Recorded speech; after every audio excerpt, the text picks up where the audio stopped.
E pode orar, botar o joelho, a boca no chão, a língua no pó. Pode botar tudo que a luta vai vir para tu. Se Jesus, a luta veio para ele. Então a dificuldade é para todos. A diferença é que tipo de relacionamento eu tenho com Deus. Ele é sobre rocha. Então se ele é sobre rocha, ele está firme, vai ventar, as torrentes vão vir, as chuvas vão vir, mas eu vou ficar de... Isso aí. Quando Davi deseja levar a arca da aliança para Jerusalém, é um ato nobre de alguém que tinha um interesse de honrar e de valorizar a Deus. A arca da aliança trazia consigo a representação da presença do próprio Deus. O zelo cujo qual Davi tinha era muito grande. Ele mandou fazer uma grande festa. Ele preparou 2 carros novos, escolheu os melhores bois que nunca haviam sido usados em nenhuma outra atividade. Preparou toda aquela estrutura, colocou a arca em cima daquele carro de bois, colocou homens para guardar a arca, supervisionar aquela transição da casa de Obed-Edom até Jerusalém. Mas num determinado momento, o baú, a arca da aliança, ela sacudiu pelo movimento dos bois. Não havia amortecedores, então todo o impacto, era direcionado para aquilo que o carro estava carregando. E a arca ameaçou cair. E um dos indivíduos que estavam responsáveis, então segurou para que a arca não caísse. E ele acabou morrendo no momento que tocou a arca. A intenção de Davi era a melhor. A forma cuja qual ele resolveu honrar a Deus foi bem interessante. Todo mundo bem vestido, os músicos tocando, toda a estrutura preparada. Ele só esqueceu de uma coisa muito simples, de fazer da forma correta. A arca da aliança não podia ser levada daquela forma. Ela tinha que ser conduzida nos ombros dos sacerdotes. Ele tentou fazer da melhor maneira possível, mas ele fez da maneira incorreta. Isso nos mostra que para Deus o que vale não é a intenção. Isso nos mostra que antes de fazermos algo para Deus, é muito importante que saibamos como deve ser feito. Nós tivemos uma palavra de oferta. Eu posso ofertar de qualquer jeito? Não. Eu posso dizimar de qualquer jeito? Não. Eu posso me vestir de qualquer jeito? Não. Eu posso me casar de qualquer jeito? Não. Ou pelo menos eu não devo fazer de qualquer jeito, porque eu posso trazer sobre mim uma série de consequências, uma série de problemas. Então, se vamos servir a Deus e a tônica é unidade, onde a nossa proposta é todos trabalhando com a mesma finalidade, com o mesmo propósito, e isso também nos expõe a agradar a Deus e servir a Deus, nós precisamos conhecer um pouco mais e entender que estamos numa batalha onde vamos enfrentar grandes oposições. Porque me parece que o evangelho e a vida cristã não é para qualquer um. Me parece que a caminhada cristã não é uma prova de velocidade, é uma prova de resistência. Eu preciso estar preparado para hoje viver momentos bons e acreditar que Ele é Deus, mas amanhã viver momentos ruins e isso não mudar minha ótica a respeito dEle. Se eu estou vencendo, Ele é Deus. Se eu estou perdendo, Ele é Deus. Se eu estou feliz, Ele é Deus. Se eu estou chorando, Ele é Deus. Se o meu casamento vai muito bem, Ele é Deus. Se não vai, Ele é Deus do mesmo jeito. Porque minhas perdas particulares não podem mudar a minha ótica a respeito de Deus. E talvez hoje seu momento não seja bom, as coisas não estejam tão favoráveis para você. Então o evangelho é algo firme, forte, e é por isso que nós precisamos estar unidos com Deus, porque nós vamos viver muitos desafios. Porque a função do evangelho não é apenas nos levar para o céu, isso é o mais precioso, é verdade, mas nos preparar para os embates desta terra. Lembra quando um homem está tão cansado de experiências negativas? Ele tem um filho que desde novo fica possesso. Um menino que requer de seus pais um alto nível de atenção. Um garoto que não pode ser deixado sozinho, porque porque suas faculdades mentais, em alguns momentos, elas são capturadas por uma doença ou por Satanás. Eu não vou trazer isso com precisão aqui agora, mas é o menino que precisa sempre de supervisão. Por quê? Porque ora ele se joga no fogo, ora ele se joga na água. Este menino, ele é um menino descompensado. O pai está cansado, tentou aqui, tentou ali, tentou lá. Um dia ele descobriu que Jesus estava no local, foi para lá para procurar Jesus, mas Jesus não estava, mas seus discípulos estavam. Então ele pega seu menino, apresenta aos discípulos, e os discípulos então vão repreender o demônio sem sucesso. A particularidade do homem se torna um espetáculo. Sua vergonha é algo público agora. O que ele tem? Um menino dando um espetáculo para as pessoas, convulsionando, mexendo, gritando, até que Jesus chega. E quando Jesus chega, Jesus pergunta: o que é que está acontecendo aqui? Que confusão é esta? O homem então se destaca e diz: Senhor, sou eu, trouxe meu garoto. Esse menino tem um espírito imundo, onde quer que o apanha, certo? O lança no fogo, na água, ele arranja os dentes, trinca os dentes, e eu já tentei de tudo. Se o Senhor pode fazer alguma coisa, me ajude. Note que ele está tão cansado de experiências negativas, que ele está diante de quem pode e pergunta se tu podes. Você chamaria isso de falta de fé? Eu chamo isso de experiências ruins e negativas,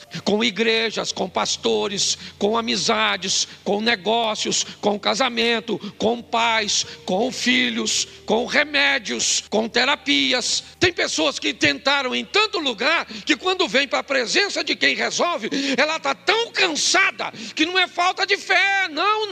Se tivesse falta de fé, ela nem estaria aqui. Reuniu apenas o que sobrou e disse: eu vou para lá sem vontade, eu vou para lá sem jantar, eu vou para lá sem tomar banho, mas eu vou para lá porque eu ainda acredito que Deus pode fazer algo por mim. Olhe bem, quando ele diz: se o Senhor pode fazer alguma coisa por mim, Jesus olha para ele e diz o quê? Eu posso? Sim ou não? O que você acha? O que ele disse? Você acha que diante de tudo isso, Jesus disse: claro, meu filho, eu posso? Jesus olhou para ele e falou assim: se você pode crer, tudo é possível que crer. Poxa, gente, o cara já estava lascado. Jesus não facilitou. Jesus disse: olha, mesmo com tudo para te desanimar, eu preciso te dizer uma coisa: pegue o restinho da força que te sobrou e coloque de pé e haja. Você está entendendo? Porque eu posso fazer. Então não vem para cá me apresentando uma situação difícil que pode ser difícil para você, para mim não é. Você consegue entender? Nós precisamos nos fortalecer e entender que a coisa não é tão fácil como nos disseram, e que depende muito mais de nós do que do nosso Deus. Nós temos dois grupos, tá certo? Aqueles que vão obedecer. E agora você que obedece e faz tudo certinho, vou te dar uma notícia: não tem luta, não tem chuva, não tem vento, não tem rio, não tem nada. Você tem uma vida fácil, porque a obediência deixa você imune. Verdade ou mentira? A luta que vem para o obediente, vem para o desobediente. Esse dia alguém falou assim: tem gente que o desemprego só vem para quem não é crente, a crise no casamento só vem para não é crente, a doença só vem. Ô meu filho, a Bíblia diz que o sol que nasce para o justo, nasce para o injusto. O que eu aprendi nessa vida, certo? É que quando o sol está quente, meu filho, alguns podem usar Ray-Ban, é só isso. Mas o sol vem para todo mundo. Então a dificuldade é para todos. A diferença é que tipo de relacionamento eu tenho com Deus. Ele é sobre rocha. Então se ele é sobre rocha, ele está firme, vai ventar, as torrentes vão vir, as chuvas vão vir, mas eu vou ficar de... Isso aí. Você vai brigar no seu casamento, você vai ter vontade de matar sua mulher, você vai ter vontade de matar seu marido, você vai falar que essa praga que eu casei com essa pet, com essa mulher, essa sogra minha parece que vem direto com a vassoura dos infernos, do quinto, do quarto, sei lá de onde, qual é a categoria. Aí você fala: não, é verdade. Tem dia que dá vontade de você fazer tanta coisa, tem dia que dá vontade de você desistir mesmo não tendo nada. A vida é engraçada, entende? Porque é assim que funciona. Você é gente e pode orar, botar o joelho, a boca no chão, a língua no pó, pode botar tudo, que a luta vai vir para tu. Se Jesus, a luta veio para ele, e ele conversou com Deus. Olha bem, não sei nem como é que é isso. Eu não sei, tem coisa que tem texto bíblico que eu não consigo entender, né? Aquela mulher de Marcos 7:24, que a filha dela estava possessa e Jesus chamou ela de cachorro, lembra? Ela falou: Senhor, o senhor não podia libertar minha filha? Ele falou: eu não vim aqui para os cachorros. Jesus endureceu para ela, sim ou não? Mas estava dando uma lição em quem? Nos discípulos. Escute o que eu vou falar com ela e veja que essa mulher não vai embora, porque ela tem algo mais precioso. A filha que precisa de um milagre em casa. Você está entendendo? Porque o evangelho é para gente resistente, meu filho. Você vai ouvir muita coisa aqui que não gosta. Tem muita coisa na sua vida que vai dar errado. E não está feliz, vai para o inferno. Só tem 2 caminhos.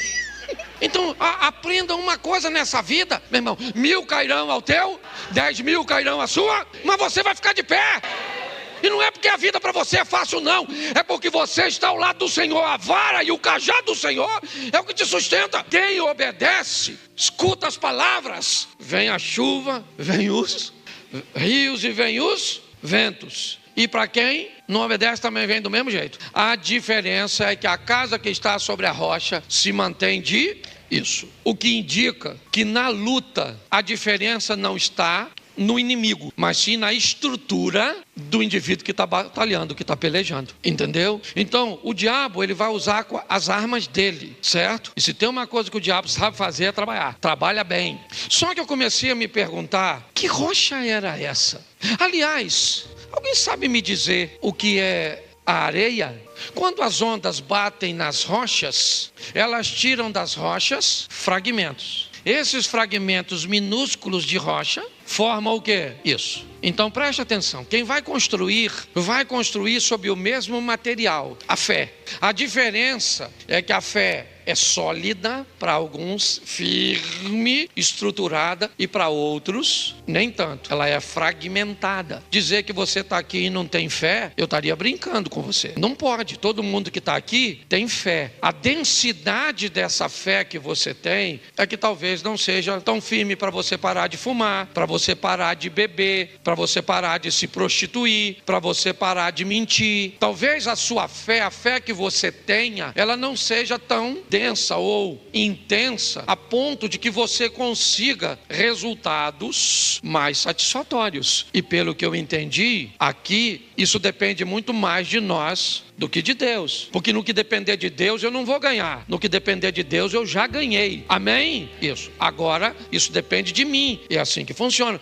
Eu não consigo mudar meu comportamento, eu não consigo esquecer isso, eu não consigo esquecer aquilo. Então eu preciso entender que nós estamos nessa batalha. E se eu quero vencer, eu preciso me fortalecer. É isso. Então a primeira coisa que eu preciso fazer é me preparar para os momentos difíceis, desafiadores, que é onde normalmente é o campo onde Satanás vai usar com mais força para tentar afetar a nossa fé. Então tudo aquilo que eu vou fazer, eu preciso construir em solo firme. Eu vou destacar algumas coisas para vocês aqui que eu considero importante em todos os relacionamentos. Número 1, quer criar um ambiente para construir em cima de uma rocha? Crie um alinhamento de expectativas. Eu preciso alinhar minhas expectativas. Quais são as minhas expectativas para com Deus? Desalinhada, todas as expectativas não correspondidas têm tendência a gerar algum tipo de frustração. Se você não faz um alinhamento de expectativas com Deus, você pode entrar na igreja e não conseguir ficar muito tempo, porque suas expectativas não estão alinhadas. Monte uma sociedade sem um alinhamento de expectativa. O que você quer desse negócio? Quanto você quer desse negócio? Qual tempo você precisa para tirar o que você criou a expectativa? Esse relacionamento de namoro seu, você faz um alinhamento de expectativas? Se você não fizer um alinhamento de expectativas, você está construindo estrutura sobre areia. Não tem base para sustentar os desafios. Quando a sua expectativa está alinhada, você se priva de viver um ambiente de frustração. Mas sim, você não fez nenhum alinhamento de expectativa. Eu entrei para a igreja e achei que assim que eu entrasse, eu ia ter uma intimidade com o pastor Cláudio. Eu achei que eu ia participar dos ministérios. Eu achei que a igreja ia cuidar de mim, fazer isso, aquilo outro. A igreja nunca disse que faria. Mas você tinha a expectativa de se casar e que seu casamento ia ser desse jeito, que seu marido ia ser desse jeito, que sua esposa ia ser desse jeito, e aí ela não foi. Você imaginou que a sua vida com filhos seria desse jeito e não foi, e você imaginou que ia trabalhar em tal lugar? Tá bom, mas você não foi capaz de fazer um alinhamento de expectativas. Isso é extremamente ruim. Então eu preciso, se eu quero construir algo, eu faço um alinhamento de expectativa. É isso. Segunda coisa, se você quer construir algo, conflitos de interesses. Só tem um tempo, e às vezes tem mais de uma pessoa. Duas pessoas querem a mesma coisa no mesmo tempo. Isso não vai funcionar. Eu preciso aprender e criar, uma estrutura para lidar com os conflitos de interesses. Os meus interesses são os mesmos interesses de Deus? Nem sempre. Os meus interesses são sempre os interesses do meu cônjuge? Não, nem sempre. Os meus interesses são sempre os interesses dos membros da igreja? Nem sempre. Então, como é que eu sobrevivo a um conflito de interesses? Se eu não aprender a lidar com isso, eu vou ter sérios problemas. Eu não vou ter amigos, eu não vou me dar bem com vizinhos, eu não vou me dar bem com amigos de trabalho, eu não vou me dar bem com meus filhos, com meus parentes, eu não vou me dar bem com ninguém, porque eu não sei lidar com conflitos de interesses. Eu quero viver bem e ter uma estrutura firme. Aprenda a lidar com resíduos, gestão de resíduos. Tudo aquilo que eu faço, tudo aquilo que me acontece, deixa resíduos bons ou ruins na minha vida. Eu tenho muitos resíduos, sabe, de 10, 15, 20, 30, 40 anos. Resíduos que não são orgânicos, que volta e meia eles saltam novamente. Eu tenho que lidar com lembranças de abandono, lembranças de rejeição, lembranças de traição, lembrança de vergonha, de humilhação. Eu tenho que lidar com isso. Mas se você quer viver uma vida firme, descubra que tudo que você vive deixa em você resíduos, e alguns são bem desagradáveis e ruins, que podem se manifestar com comportamentos que você odeia, mas não consegue controlar. Por quê? Porque não sabe gerir resíduos. Jesus não tinha problema com isso. Ele sabia que Judas ia o trair. Nem por isso o proibiu de sentar à mesa, o baniu de sentar numa posição de honra. E Jesus chama Judas de amigo e chama Pedro de Satanás. Jesus morava na casa da sogra de Pedro em Cafarnaum e chamou Pedro de Satanás. E chamou Judas de amigo, porque para Jesus, Judas, quando o traiu, o aproximou de seu propósito. Pedro, quando o repreendeu, o afastou de seu propósito. E Jesus está dizendo: todo aquele que me aproxima do meu propósito não é meu inimigo, é meu amigo, mesmo que não me faça coisas aparentemente muito boas. Eu preciso ser forte para entender isso. Às vezes você vai ter que viver ou que conviver com pessoas que fizeram coisas para você que não são agradáveis, principalmente de efeito imediato. Eu preciso, se eu quero viver uma vida firme, eu preciso ter um alinhamento de expectativas, eu preciso aprender a lidar com o conflito de interesse, eu preciso ter gestão de resíduos, eu preciso aprender quais são meus direitos e quais são meus deveres. Eu tenho direitos como pastor, mas eu tenho deveres. Eu tenho direitos como marido, mas eu tenho deveres. Eu tenho direitos como pai, mas eu tenho deveres. Eu não sei se eu já falei isso aqui. Se eu falei, você vai ouvir de novo. Há um tempo atrás, alguns anos atrás, eu não queria vir mais para a igreja. Eu não queria tomar banho. Eu não queria. Eu não estava afim, certo? Isso durou uma semana, durou 2, durou 3. Eu comecei a descobrir que eu estava entrando num ambiente depressivo. Nós temos uma amiga, ela é psicóloga, o marido dela é psiquiatra, é psicanalista, certo? E a Mary ligou e pediu socorro e falou: venha para cá. Os dois vieram para o sítio. E aí ela me fez uma pergunta: me conta a sua história, pastor. E eu comecei a contar a minha história. A mãe ficou grávida com 14 anos e aquela coisa toda, e aquilo, e eu fui me dado por uma família, fui dado para outra, eu fui dado para isso, e vi aquilo todo, e mudava daqui, mudava para lá, mudava. E aí, depois que eu contei minha história toda, ela me disse que eu tinha um problema com abandono, com rejeição, e que agora, como pastor de uma igreja, todas as vezes que alguém saía da igreja, eu sentia, ativava o gatilho do abandono e da rejeição. Quando alguém ia embora, não interessa por que fosse, saía da igreja, eu sentia rejeitado pela pessoa, eu me sentia, então aquela dor vinha. E como é que um pastor...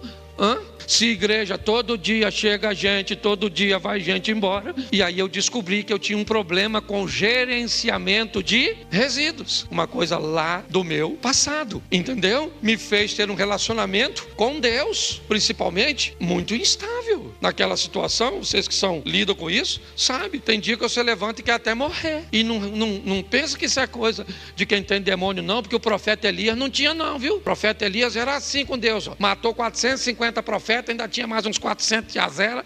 O cara era fera, matou e pedia para cair fogo do céu. O cara era fantástico. Sabe o que aconteceu? Uma mulher ameaçou ele, falou: amanhã eu mato você, Elias. O cara que matou 450 homens, chefe de grupo de extermínio, vai ter medo de uma mulher? Sim ou não? Sim. Sim. Saiu correndo da mulher, da Jezabel. Correu, entrou numa caverninha e falou: Senhor, Jezabel, que me matou.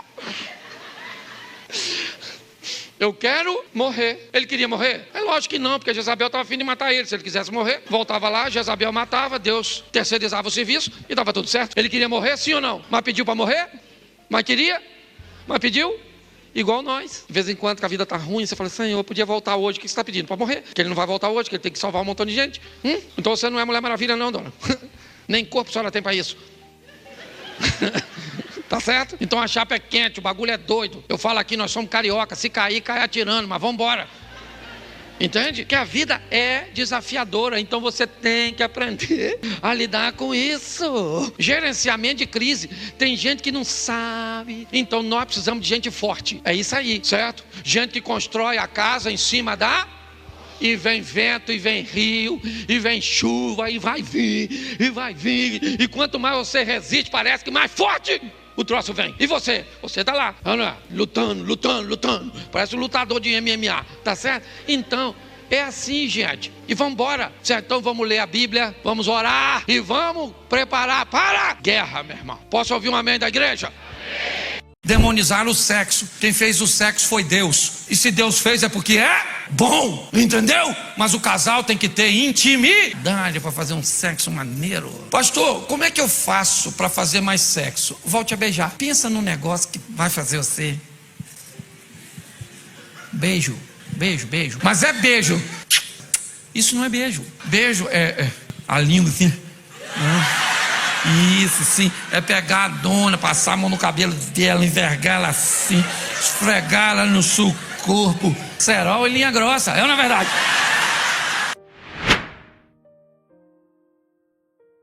É importante eu explicar isso a você. Uma das formas de transmitir o conteúdo que eu recebi de Deus é com humor. Então algumas vezes eu posso falar alguma coisa que pode soar para você um pouco agressivo, mas eu não tenho nenhuma intenção de ser agressivo com você, muito pelo contrário. E eu gosto de me divertir e de divertir as pessoas, certo? Então deixa eu entender aqui agora, quem aqui é casado, levante a mão. Isso, meus sentimentos. Deus te abençoe, te dê força para ir até o fim, vai demorar. Porque casamento é uma prova de resistência, não é de velocidade. E casamento é um produto que não se paga à vista, é financiado. Aliás, é tão legal mostrar isso, quer ver? Eu não sei como é que vai ser aqui as estatísticas, mas quantas viúvas nós temos aqui? Se você casou de novo ou não, levante a mão, por gentileza, todas as viúvas. Eu tenho uma aqui, 2, 3, 4, 5, 6, 7, 8, 9. Aqui tem 10, 11, 12, 13, 14, 21, 22, 23, 24, não vou nem contar mais. Parei em 24 viúvas. Preste atenção. Quantos viúvos nós temos aqui? Levanta a mão. 1, 2, 3, 4. Aqui tem muito, hein? Porque normalmente é 1, 2 só. 24 viúvas, porque eu parei de contar, e 4 viúvas. Quero te dar uma notícia ruim, homem. Casamento mata nós. Elas não morrem não, mas nós morremos, não é? 24 para 4. Até desanimei os solteiros, é ou não é? Então minha proposta é conversar com vocês sobre fases da vida. A primeira fase da vida, ela se estabelece após o modelo de entrada neste mundo. Há um modelo único para se entrar neste mundo. Para ser alguém legal no mundo dos humanos, nós precisamos entrar via ventre. Até Jesus, para legitimar sua entrada, ele entra no ventre de uma mulher. E o modelo de entrada traz consigo a fase da dependência. Nós somos um dos seres mais dependentes quando nascemos. somos praticamente os últimos a conseguir andar. Qualquer outro animal vai ter seu deslocamento estabelecido num tempo muito mais breve que o nosso. Mas nós vamos precisar dos braços, das pernas, do colo. Somos incapazes de, quando chegamos, conduzir com precisão algo que está na nossa mão, a nossa boca, de tão dependente que somos. A fase da dependência, ela é importantíssima e nós precisamos aprender com ela e deixá-la registrada na nossa vida para sempre. Porém, ela precisa passar. A fase da dependência precisa ficar para trás e deixar apenas o aprendizado de sua importância.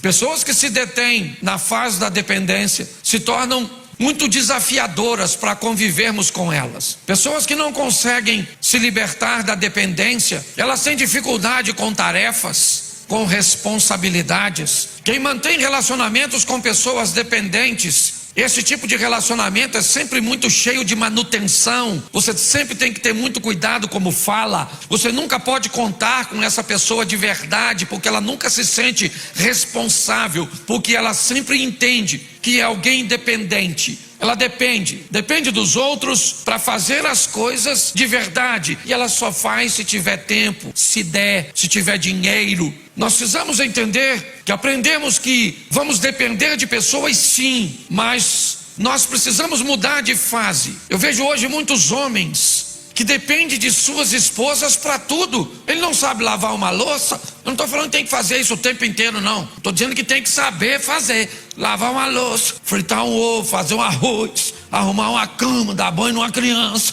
São coisas que nos tornam parceiros, tá certo? Se nós, e tem mães que gostam de criar os filhos mantendo na dependência. Meu menino, sabe, pastor, quantos anos tem seu menino? 37.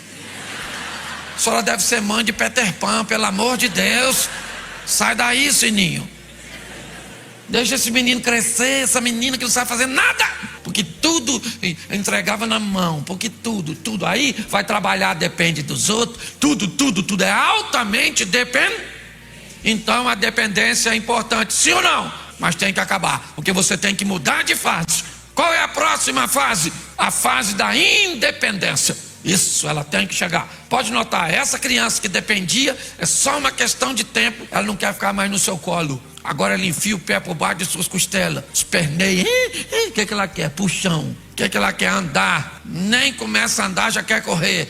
Aí cai, quebra o dente, se machuca. Mas ela para? Não, porque ela quer ser independente.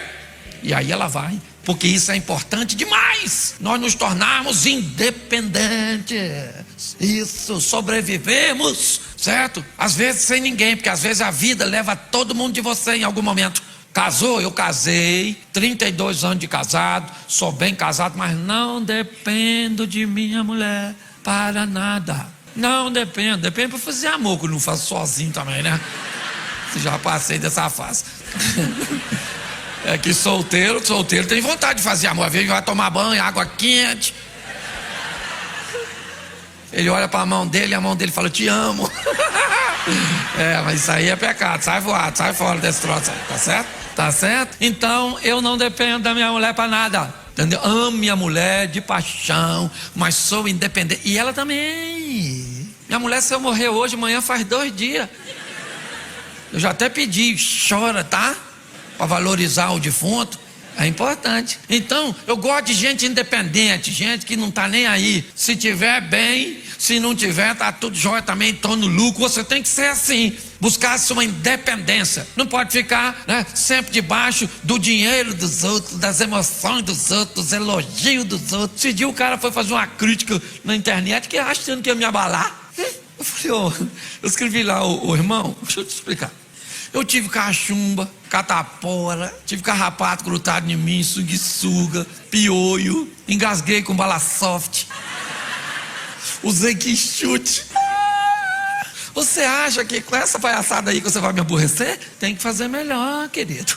Então você tem que buscar independência, aprender a sobreviver. É assim que funciona. Mas a fase da independência também tem que passar, porque se você se casar com alguém 100% independente, pensa na pessoa chata, não precisa de você para nada, tá? tenho meu dinheiro, as minhas coisas. Tá certo? É um chato egocêntrico. Conhece alguém assim? Que pensa que pode comprar tudo porque eu tenho dinheiro, tá? Tem coisas, meu filho, deixa eu te falar, que tá fora do mercado financeiro. O dinheiro não compra não, o dinheiro compra amizade, o dinheiro compra amor. Então segura sua onda. Por quê? Porque a última fase da vida do ser humano tem que chegar. Se a primeira é a dependência e a segunda é a independência, a terceira e tão preciosa é a interdependência. É aquele indivíduo que sabe que em alguns momentos eu dependo de alguém e em outros momentos alguém depende de mim. Isso normalmente só chega com maturidade. E maturidade não chega com velhice, viu? Amadurecer é opcional, envelhecer é obrigatório. Tem gente que, quando ficar velho amadurece. Tem gente que é bobo quando é novo. Fica velho, fica um velho bobo, uma velha boba. A maturidade faz com que eu aprenda que eu preciso das pessoas, sim ou não? E que pessoas precisam de mim. Nem sempre as mesmas pessoas cujas quais eu preciso irá precisar de mim. Mas a vida faz assim. A vida nos prepara para vivermos num ambiente onde, para que tudo isso aconteça, eu não teria nenhuma condição de estar aqui.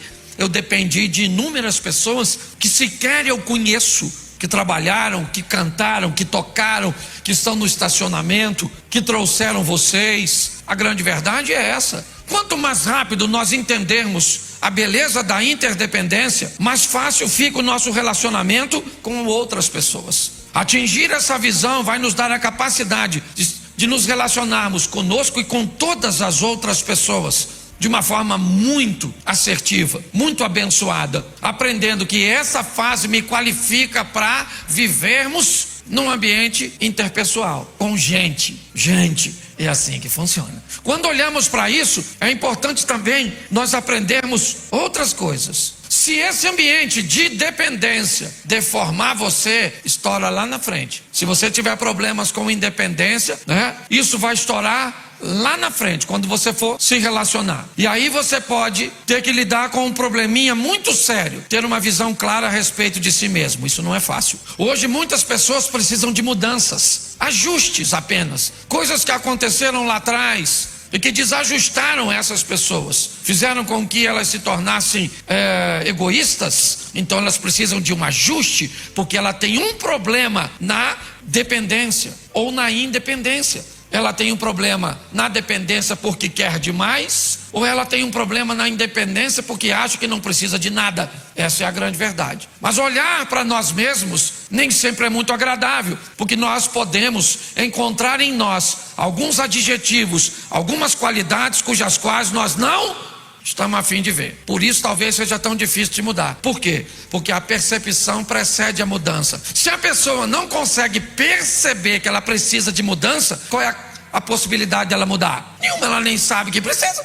Pastor, como é que eu faço isso? Autoexame, está lá na Bíblia. Examine-se o homem a si mesmo. Então você tem que tirar um tempo para olhar para tu com mais clareza. Ou então conversar com alguém que te conhece bem, que você confia, para falar umas verdades para tu. Entendeu? Que essa roupa sua está inadequada, que a senhora anda quase pelada, que essa língua da senhora, que a senhora é uma fofoqueira desgraçada.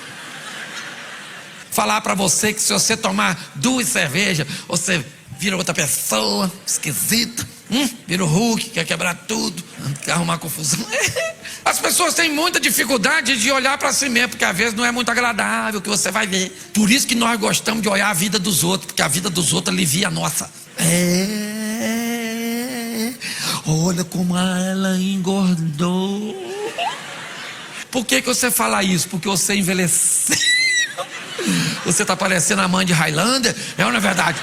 Mas se você falar que a outra engordou, as pessoas esquecem de tudo. Entendeu? Para encobrir a nossa, nós ressalta a dos outros. Para julgar os outros, nós somos bons. Se o outro fala demais, ele é o quê? Fofoqueiro, língua de trapo, mexeriqueiro, enfia o nariz onde não? Agora, se você falar demais, o que você é? Positiva, sincera, honesta, não gosta de ver nada errado. Você é fofoqueira também, não é verdade? Mas como é você vai dar um aliviar na sua sentença, né? No seu crime. É assim que funciona. Então, quando é que pessoas costumam mudar? Quais são os ambientes que mais mudam pessoa? Ambiente número 1 para mudar a pessoa: sofrimento. Pensa um ambiente bom para mudar a pessoa. Pessoas costumam mudar quando sofrem o suficiente para mudar. Sua mulher reclamava que você não dava atenção para ela, que ela ficava sozinha, que ela queria um companheiro, mas você não tem tempo, que você trabalha demais. Quem é que aparece? Ricardo. Ricardo tem tempo, gente. Ricardo abre a porta do carro, o marido sai com o carro, ela nem entrou, vai ela assim, parece que está brincando de cavalinho, olha lá. Aí o marido fica desesperado: pastor, não faço mais serão, não trabalho mais sábado, não faço mais nada, sabe? Eu não posso perder minha esposa. Precisou sofrer para mudar. A senhora também. Seu marido está falando para a senhora: me dá. Você até propaganda de Danoninha. me dá. E a senhora só retendo, certo? Aí quem é que aparece? Jezabel. Jezabel não tem dor de cabeça. Jezabel é gostosona. E aí a senhora vai fazer campanha na igreja agora. Falaram para você: dorme, você dormia? Não. Descansa, você descansava? Não. Faz exercício, você fazia ou não? Come direito, você comia ou não? Aí um dia tá andando na rua, deu um negócio assim no peito, puf, acordou lá no hospital. Ai, meu Deus, o que foi? Você infartou, meu filho. Entendeu? Suas veias tá igual aí essas estradas de São Paulo, tudo entupido. E agora? Agora vai botar uns estentes, vai fazer umas pontes, fazer tudo. Menina, agora não come mais gordura não. Composteira, caminha, certo? Dorme. Por quê? Porque precisou sofrer. Tá assim de gente que só muda se sofrer. Deixa eu falar uma coisa para você. Essa talvez seja a maneira mais forte de mudar, mas também a mais dolorosa. Não deixe isso acontecer com você não. Se Deus trouxe você aqui hoje é para levar você para casa como um marido melhor. Mas sua mulher não merece. E daí? Não muda para ela, muda para tu? Ela não merece, mas eu mereço a minha mudança. Isso. E aí você muda a mulher também. A senhora também fica aqui. Entendeu? Segundo ambiente que muda muitas pessoas: ambiente de inspiração. Também muda. Testemunhos. A igreja é muito boa para fazer isso, né? Esses ambientes de terapia, alcoólicos anônimos. O que eles fazem? Eles pegam a inspiração. Pessoas que conseguiram vencer contam histórias para quem está enfrentando o problema. Isso também é bom, você andar com gente que conseguiu mudar. Era nervoso e agora está calminho. Bebia, agora não bebe mais. Fumava, não fuma mais. Traía, mas não trai mais. Gente que... ambiente de mudança. Às vezes a pessoa, por exemplo, está com câncer, aí vem para a igreja: vou morrer. Esse dia uma mulher falou comigo: eu estou com câncer, vou morrer, pastor. Falei: dona, eu não tenho, também vou. Fala de palhaçada, vai morrer todo mundo nessa vida. Ela falou: nossa, o senhor é grosso. Falei: grosso nada, minha senhora. Hoje em São Paulo morreu um montão de motoqueiro aí e nem câncer tinha. O que a senhora precisa? Ir para um ambiente de inspiração. É ou não? Aí vem para a igreja, aí sobe uma irmã lá: irmão, queria contar meu testemunho. Cheguei aqui há 6 meses atrás, com um nódulo no peito, no seio, descobri que era um câncer, já era metástase espalhado pelo corpo todo. O médico falou que eu tinha 1 mês de vida. E aí vim para cá, comecei a receber oração, senti um negócio esquisito no meu corpo. Fiz exame tem 40 dias. E aí descobri que o câncer foi embora. E eu fiquei curada. Aí a outra que estava quase morrendo já dá uma aprumada. Por que essa maluca não morreu e eu vou? Eu vou entrar nessa parada aí, vou lá perto dela. Falei: dona, como é que é esse negócio aí de não morrer aí? Que eu cheguei aqui lascada. Entendeu? Às vezes um chega falido, conta, aí escuta a história de um outro empresário que chegou da mesma forma. Você tem que andar no ambiente de inspirar. Pare de andar com quem te puxa para trás. Tá solteira, tá bom, tem homem no mercado? Quase não tem. O homem tá difícil, Normalmente hoje, ou o cara é homem ou ele é macho. Tá difícil achar os 2 adjetivos no mesmo recipiente. O que é macho? Macho é o cara que gosta de mulher. Serol.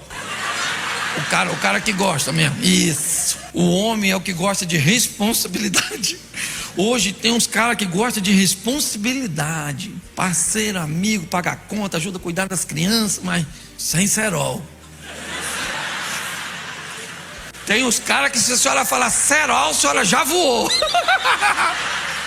Mas o bicho é uma preguiça que é discípulo do Batman. O miserável não gosta de trabalhar, não paga uma conta. Pastor, onde eu acho um macho que é homem? Eu falei assim, dona, se eu achar, eu estou vendendo, eu não falo mais não, porque está tão raro, tá certo? Mas então é importante você vir para esses ambientes, uns ambientes inspirativos, onde você não vai precisar da dor, da perda para poder mudar, onde pessoas vão contar suas histórias, você vai ouvir histórias de transformação de casamento, de libertação de filhos, de restauração de negócios, ambiente onde as pessoas estavam depressivas, hoje não estão mais, estavam sem sentido de viver, e hoje não estão. Esse ambiente de inspiração ajuda muito. E o terceiro ambiente que muda muito as pessoas, o ambiente da instrução, da ferramentação, do conhecimento, onde você recebe ferramentas, que é de profissionais da saúde, de terapeutas, ou de treinadores, professores, né? Os chamados coaches, vão te dar condições de tomar decisões, de adquirir hábitos, de tomar novas posturas. Isso vai fazer sua saúde, seus negócios, suas atividades. O dia que era pequeno agora para você ficar grande, você acorda mais cedo, tem mais disposição. Então nós precisamos entender, se há necessidade de uma mudança, eu preciso saber onde ela é e como eu vou adquiri-la. Não adquiri-la é expor a nossa vida, as nossas coisas, no geral, ao fracasso. Você consegue entender isso? Não tem nada de errado. O errado são pessoas despreparadas para viver relacionamentos. Eu estou brincando com algumas coisas aqui só para você fazer uma adaptação, mas é a grande verdade. Eu estou falando tanto, gente, que esse dia encontrei com minha mulher em casa. Sabe o que eu falei para ela? Paz do Senhor. Ela falou, Cláudio, você está em casa. Eu falei, então vamos só cantar um hino para acabar o culto.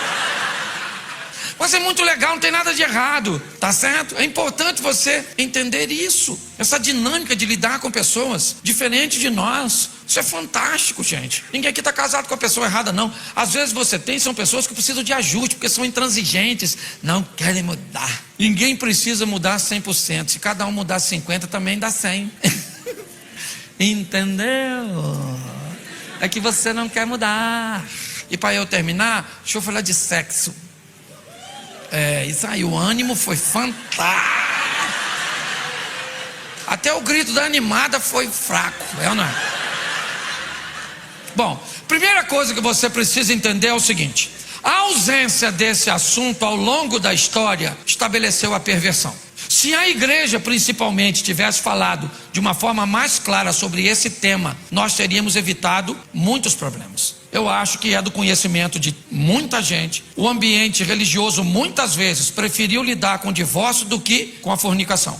Era melhor ver a filha sair de casa virgem para um casamento errado, mas depois voltar para casa já como mulher, mas pelo menos saiu virgem, do que estabelecer um ambiente de ensino e de cuidado decente. Demonizar o sexo. Quem fez o sexo foi Deus, e Deus fez sexo para ser feito. Deus fica muito chateado com quem faz sexo antes do casamento e fica muito chateado com quem não faz depois. O nível de chateação é o mesmo. Então quem fez o sexo foi quem? E se Deus fez é porque é bom, entendeu? Mas o casal tem que ter intimidade para fazer um sexo maneiro. Nossa, pastor, se minha mulher deixar eu faço todo dia. Mentira. Mentira, homem, Deus fez tudo certinho. O brinquedo dela é de abrir, o seu é de montar. Se ela se de te dar 3 vezes no dia, eu quero ver se você montar essa testa. Pensa sua mulher levantando amanhã às 6 horas da manhã e falando assim: amor, vem. Você fala, vem onde? Vem, bobo, lembra do pastor ontem? E aí você fala, ô pastor maneiro, aquele pastor. Aí perde 11 horas, sua mulher fala assim, amor, vem aqui. Você fala, aqui onde? Onde você foi mais cedo, filho? Ele diz aquela praga daquele pastor. Aí vai ele.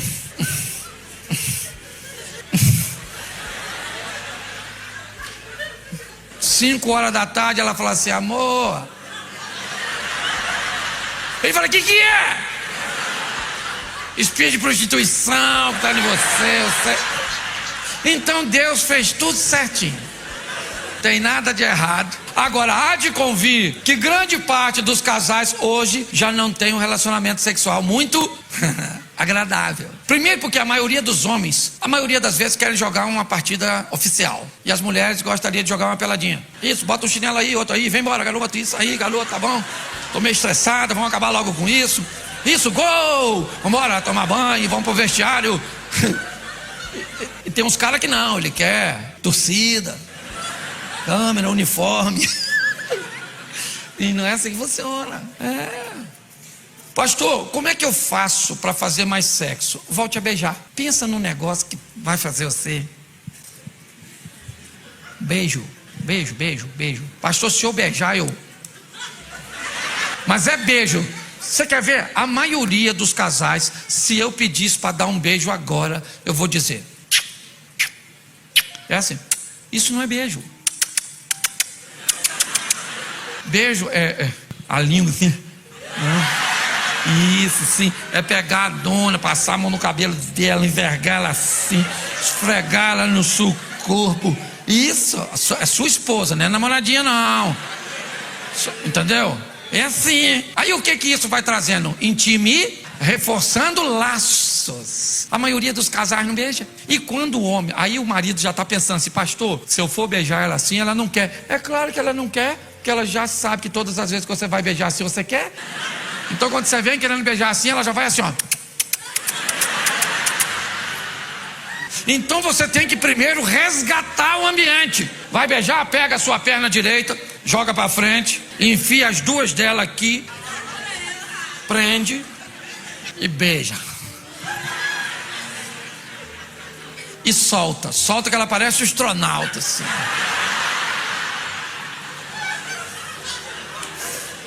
Nossa, você faz isso 1, 2, 3, 4, os laços vão isso, aí você dá um abraço mais forte e dá outro beijo, aí já começa a dar um beijinho na mão, aí dá um beijinho assim no cangote, aí vai, e ela fala, nossa meu Deus, que homem é esse, meu Deus, onde é que esse homem estava?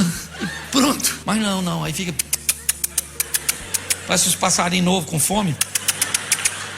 Pastor, o que nós pode fazer? Fala para nós aqui, nós somos crentes, nós temos medo de ir para o inferno. Entre 4 paredes faz o quê? Faz quase tudo. Quase tudo nós pode fazer. Nós não pode fazer 2 coisas, o que a Bíblia condena e o que o cônjuge não quer. Se a Bíblia condenar é pecado, se o cônjuge não quiser é estupro. Mas se a Bíblia não condenar e o cônjuge quiser, menino, cerol e linha grossa, é ou não é verdade? É você e sua esposa. Eu não estou aqui oferecendo padrão nem falando de promiscuidade não, rapaz. Chama sua esposa. Ah, pastor, nós pode fazer sexo oral? Olha, não tem texto que manda fazer não, mas também tem texto que manda não fazer não. Então vai pro consensual, conversa com ela. O que você acha disso aí, maluco? Ela fala, eca, que palhaçada. Então pronto, para você é proibido. Não é se é pecado não, se o outro não quer, não precisa. Mas tem um texto bíblico que eu acho que até que manda nós fazer, quer ver? Menino, vou contar só para vocês. Cantares do Salomão, está escrito assim, o seio da sua esposa é igual cacho de uva. O que nós faz com uva, né, irmão? Esse dia o cara falou comigo, a mulher dele apareceu para ele, eu escuto cada coisa. Ela estava com seios, e ele estava muito rígido, escuro, e ele estranhou. Aí veio me perguntar o que era aquilo. Eu falei para ele, irmão, isso é braille. Você passa a mão assim, o dedo assim, aí vai estar escrito chupa aqui, é só para você não errar. Para mim, a Bíblia diz, sem santificação ninguém verá a Deus. Estou falando coisa séria. Gente que pode ter um relacionamento sadio, saudável. Você está fazendo sexo e os anjos do Senhor estão ao redor dando cobertura. Você na obediência, você faz sexo e os anjos estão lá. Isso aí, meu filho. Vambora, garoto. Vambora. Pega, maluco. E o diabo ao redor. Falha. Escute uma coisa. Eu acho que você já deu para entender. Ou eu sou louco, ou Deus está querendo te levar para um nível de relacionamento extraordinário. Como louco, eu tenho certeza que eu não sou. Deus te trouxe aqui para que você saia para viver um relacionamento extraordinário com essa mulher, com esse marido, para que as pessoas que olhem para você vejam o que um casamento pode ser neste século harmonioso, onde o casal aprenda a lidar com suas diferenças, para viver o incrível, o extraordinário, o sensacional. Só que hoje, qual é o grande problema desse modelo pós-moderno? É que ninguém pode ser feliz. Se você for feliz, você quebra o sistema. Então hoje, quando você fala que é feliz, as pessoas duvidam. Que o seu casamento é bom, as pessoas duvidam. Pô, eu sou casado há 32 anos, vou para 33. Sabe que nós não temos casamento perfeito. Eu tenho uma mulher fantástica, perfeita, longe. Eu sou perfeito? Lógico que não. Mas hoje muita gente se espelha no meu relacionamento porque nós aprendemos a gerenciar conflito. Então sai daqui para ser feliz, rapaz. Vai para o seu carro, leva a mulher na porta. Abre a porta, entra, filho. Isso, bota o pezinho para dentro. Isso, abre o vidro que eu vou debruçar assim. Isso, se prepara, maluca. Eu vou te machucar. Vocês gostam da bagunça? É uma...